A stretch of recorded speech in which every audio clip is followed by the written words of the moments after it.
Hi, this is Chris, 24K on Instagram, 24K on Twitter, and 24K_lifestyle on TikTok. Today I'm showcasing two products from Raycono.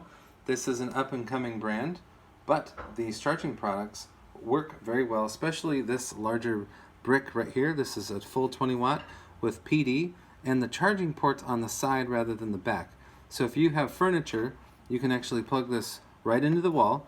The furniture can be right up against the charger, and then the cable is free to be plugged in on the side. So that's a really nice feature with this Raycono 20 watt PD charger. And then we have the very powerful 45 watt PD charger for the car, and this is also from Raycono, so you can get both of these right now on Amazon.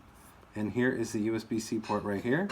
I like the design. Both of them are pretty light, and it just plugs right in, and it's very easy to use, up to 45 watts. So you can power your MacBook Air, your iPad Pro, and your iPhone 13 Pro Max all at full charging speed with this one. And definitely you can get a lot of charging out of this 20 watt PD charger, both from Raycono. Please subscribe to the channel. We appreciate positive comments, and of course, thumbs up.